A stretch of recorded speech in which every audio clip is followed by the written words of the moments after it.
Hello, my name is Bianca, and I'm 30 years old. The past year has been nothing short of a nightmare, and I'm still recovering from everything. I've been lurking here and reading so many stories, so I thought I'd give it a go and share mine. My story begins with my ex-husband, Shane. I met Shane right after I graduated from college. I had just secured a pretty good position at a well-known company, and Shane and I worked in the same department. He was assigned to be my mentor. The more time we spent together, the closer we got, and I found myself developing strong feelings for him. It turned out he felt the same way about me. I was concerned about company policies and wasn't sure if we would be allowed to be together. But our company was fine with it as long as we didn't let our relationship interfere with work and maintained a professional demeanor. We were happy to comply, and we started dating. Shane was an amazing and charming man throughout our relationship. We dated for about a year and a half before deciding to move in together. I own my own house, thanks to my parents' help, so Shane moved in with me and things were going great. After about 3.5 years of dating, Shane proposed to me and I was thrilled to say yes. The thought of spending the rest of my life with him brought me a lot of joy. We got married in a small, intimate ceremony 6 months after he proposed. Aside from our relationship, my career was soaring. I was bringing in a lot of new clients, which resulted in bonuses and raises. However, I slowly began to notice that Shane was behaving oddly towards me. Whenever I tried to talk to him about it, he brushed me off. After observing him more, I realized he was just jealous that I was earning more money and was more successful than him. I was hurt and upset that Shane viewed me as competition, but I figured he couldn't help how he felt, so I decided to try and help him at work. I gave him some pointers and even helped him secure new clients. He didn't take it well and lashed out at me, accusing me of demeaning him by implying he didn't know how to do his job. So I backed off and let him handle his work. This all happened about a year into our marriage. After Shane lashed out at me, I spent the next few months pouring myself into my work. Our boss announced a promotion opportunity for anyone who brought in the highest number of clients. I wanted that promotion to make life easier for Shane and me. One day, after my shift, my boss called me into his office and told me I was getting the promotion. I was overjoyed and rushed home to tell Shane. Shane had the day off, so he had no idea what had happened. When I got home, I was greeted with a lovely meal. "How was work today, sweetie?" he asked. "I used my free time to make a nice dinner." "That's really sweet," I replied. "I have some great news to celebrate, so I bought us some good wine." "Wow, that's an expensive bottle." "What's the big news?" Today, just before work ended, I was called into the boss's office and told I was getting the promotion. The big promotion everyone's been wanting. Yeah, apparently I outperformed everyone. "We're going to be rolling in money," Shane said. "Seriously, how did you outperform everyone?" "Well, I guess I just worked as hard as I could. You saw how much effort I put in these last few months. I was constantly exhausted for a reason, and I guess it just paid off." "Hold on, are you jealous of me?" No, I'm just a little bummed that I didn't get promoted." "But does it really matter which of us gets promoted? We're both benefiting from it. My money is yours after all." "Sure, but it's not the same." "You cannot seriously be upset at me. I just wanted us to celebrate this big accomplishment. Can we please focus on that?" "You're right," Shane said. "Why don't we have an even bigger celebration than this, huh?" "What do you mean? How about I throw you a huge party for your promotion? We'll invite all our families, colleagues, and bosses." "Are you sure? That sounds wonderful, but wouldn't that be like rubbing salt in your wound?" I asked. "Nah, I'll be fine. Look at you worrying about me instead of celebrating. Besides, I think I have an idea for a great present to give you." "Oh, what is it?" "I shall give it to you in front of everyone at the party. But for now, how about we have ourselves a nice dinner?" I will admit that I was a little upset when Shane let his emotions get in the way of showing his appreciation for me, but he really turned himself around when he decided to celebrate with me. Over the next few weeks, Shane poured himself into planning a party for my promotion. It might be bad to say, but I was surprised that Shane wasn't behaving jealously. I was just grateful that he was appreciating me for once. Shane spent a lot of time outside the house while planning my party. He told me he couldn't contain his excitement and wanted it to be a surprise, so he had been going over to his mother's place to talk about it. Now, Shane's mother, Wendy, and I had a pretty cordial relationship. We weren't super close, but she was a nice lady. On the day of the party, Shane told me he was running a little late because he mistimed his surprise. But he sent me to the venue and had Wendy meet me there.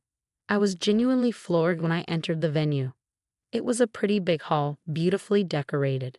When I walked in, everyone clapped for me, and I was congratulated by a lot of people. As I was talking to one of my colleagues, Wendy bumped into me and accidentally spilled her wine on me. "I'm so sorry I spilled on your dress. I'm so clumsy on my feet, and I've been nervous about coming here for so long. I guess that made me spill on you." "It's all okay. Don't worry. I'll just have my assistant get me an extra dress." "Wait, why don't you come to the side and let me see if I can do something?" "No, I don't think anything will help. Please, I feel really bad for what I did. At least let me try." "Okay, fine." Wendy pulled me aside, her expression serious. "I needed to tell you something important." "What do you mean?" "I need you to tell your security guards to prohibit my son's entry at all costs." "What? Why?" "Shane has been upset that you've been getting so successful. He's been ranting to me about it for so long. Surely you noticed that he was constantly over at my place." I knew he was upset, but I didn't think it was because he was jealous. With every day that passed, his anger only grew. When you told him you were getting a promotion, he lost his mind. But why would he arrange this promotion party in the first place? Because he's planning to embarrass you in front of your boss and colleagues. How? He plans on bringing in some false documents and showing them to everyone to prove that you didn't deserve your promotion. Why would he be that jealous of me? I have no idea. All I know is that he is one angry and jealous man. He will not stop at anything to get what he wants because he wants to be the one who's doing better. I tried my best to stop him today, but he refused to listen. "Okay, I need time to process all this." "I really get that, but you need to inform your security guards not to let him in at all." "Yeah, okay. Thank you for having my back." "Of course, sweetie." I couldn't believe what Wendy was telling me, but deep down I knew that what she was saying made sense. Even though my heart was telling me not to listen to Wendy, my instincts were telling me otherwise. So I informed the security guards not to let Shane in. While waiting for Shane to call me, likely to ask why he wasn't being allowed in, I decided to snoop around and see if I could gather any evidence. I approached the man in charge of the projector and told him that I was with Shane.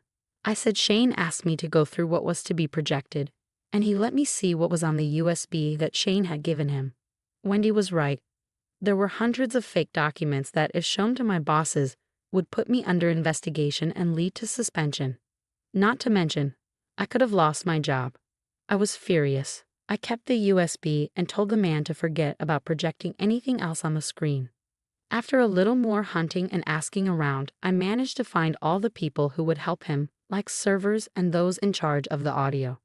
I had them all write down and sign statements saying they were hired by Shane to do something against me at my party. About an hour after Wendy warned me, Shane called. "Bianca, what the hell's going on here?" "What do you mean?" "I'm not being allowed in. Apparently, security guards got strict instructions from you to not let me in." "Yes. Why don't you head home and we can discuss things there?" "Why?" "I wanted to celebrate your big day with you." "Look, I don't want to deal with you right now. I know what you've been up to, and I really don't care enough to talk about this over the phone." "Are you serious? Do you even know what you're doing?" "I definitely do. Go home, settle down your jealousy and insecurity. I knew something was wrong, and you refused to speak to me about it. I've had enough of you trying to steal my spotlight. You will pay for this later, but for now I just want to have fun." "What are you talking about? Why would I ever do something like that to you?" "I have heard about your plans, Shane. Who are you trusting more than me right now? Not to mention, I saw what you had planned on the USB you gave the person working the projector." "Wow, so you were snooping just to prove yourself right? Do you even have any trust in me?" "Of course I did. But after tonight, any semblance of trust I had in you has vanished. You can't blame me for it. It's not like you weren't rubbing my face in your accomplishments all the time." "I wasn't rubbing your face in anything. I was just sharing my accomplishments with you because you are my husband. I'm sorry I expected you to share in my joy instead of getting jealous. If I did the same thing to you, you would have behaved the same way. I would at least talk to you about it. I would never try to publicly humiliate you or ruin your career. You know what? I actually don't want to see your face for a while. I will see you in a few days." Bianca, you will come back home as soon as your party's done.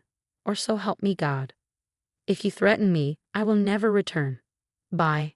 The very fact that Shane had the audacity to threaten me made me see red, but I calmed myself down and decided I was going to enjoy my party regardless of the fact that it was all a ruse to start my downfall.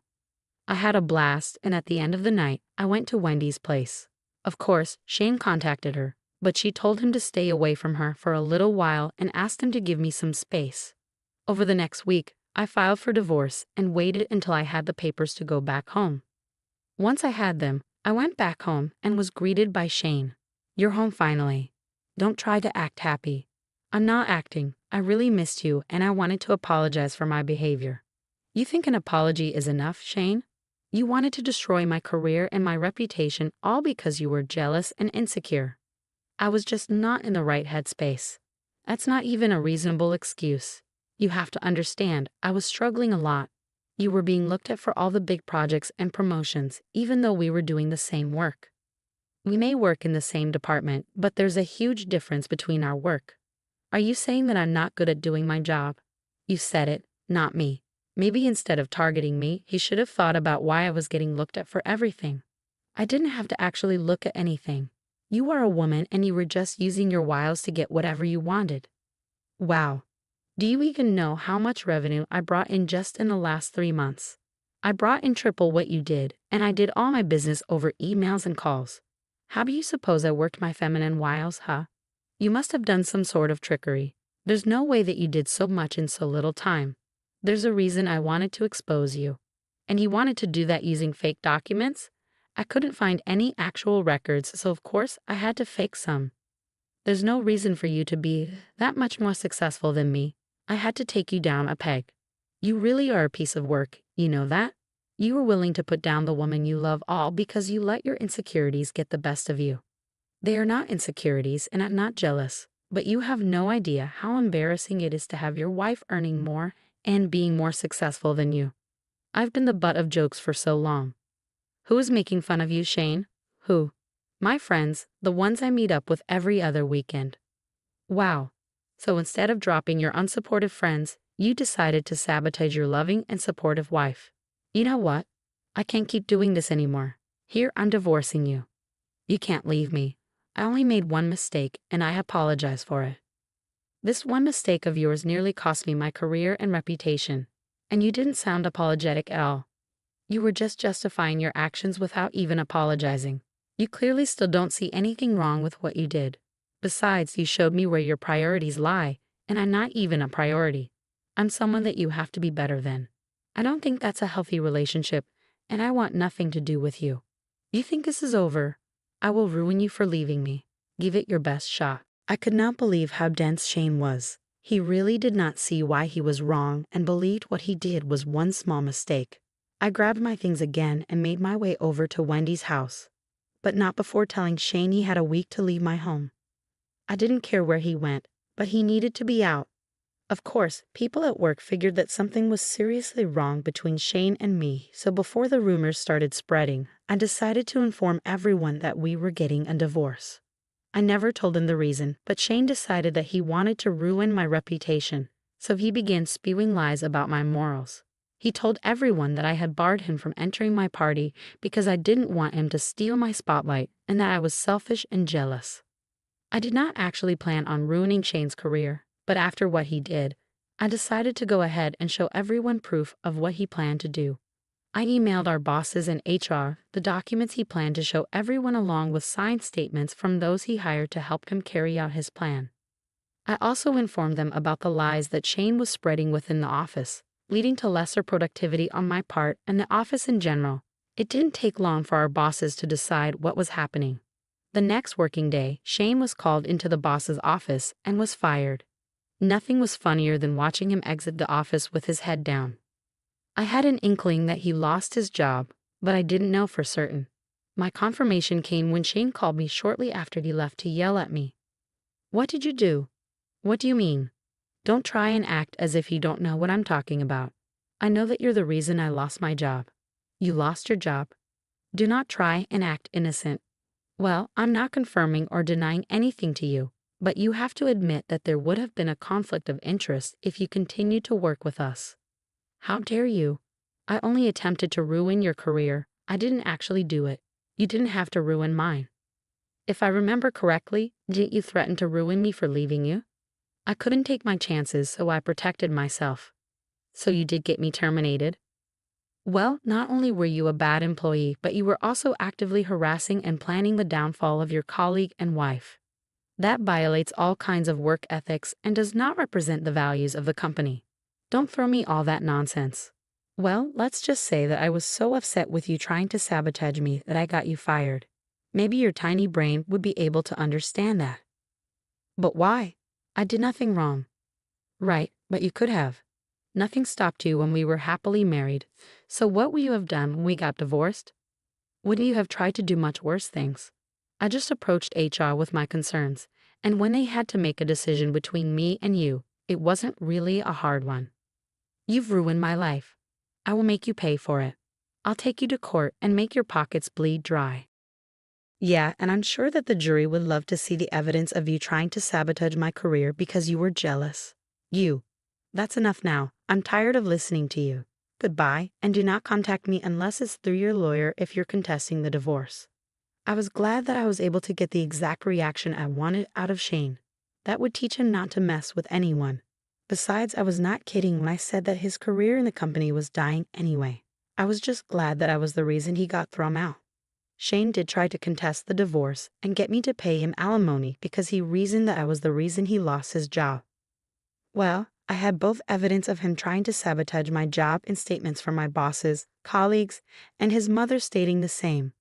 Let's just say the jury definitely did not see the point in his argument. The divorce trials went on for a long time. After it was ruled that I would not be paying him any alimony, Shane wanted to divide everything we owned, down to our spoons and forks. I tried my best to level with him, but he was not having it. I didn't see why he was drawing it out so much, considering he was losing a lot of money himself. I was actually doing pretty great. Finally, I decided to settle and give everything that he wanted, within reason, of course. I still got to keep our house considering it was my name on the deed and title. But for every other thing he wanted, including our bed, I gave it to him. I had more than enough money to afford new things anyway. By the time our divorce was finalized, Shane was pretty much destitute. He was couch surfing at multiple friends' places who eventually all grew tired of him when he stopped searching for jobs. Wendy refused to help him out, so he cussed her out until she had enough and blocked him everywhere. Eventually, when he realized he had nowhere to go, he came crying to me and begged me for help. I refused to help him out because I did not want to be entangled with any of the shenanigans ever again. Last I heard, he's crashing at his aunt's place and finally found a job somewhere. As for me, I'm living a really good and comfortable life right now. Sure, I still feel pains of sadness at what I lost with Shane, but I keep reminding myself that I wouldn't have such a good life if I still had Shane with me. I've been getting therapy to deal with my grief, loss, and anger, and I can happily say that things are going well. Wendy, of course, took it upon herself to make up for her son's actions, but once I had a proper talk with her, she stopped doing that. Now she's become one of my closest friends and a mother figure to me. It'll be a long while before I trust a man again. But until then, I get to spoil myself and enjoy the best life that I can.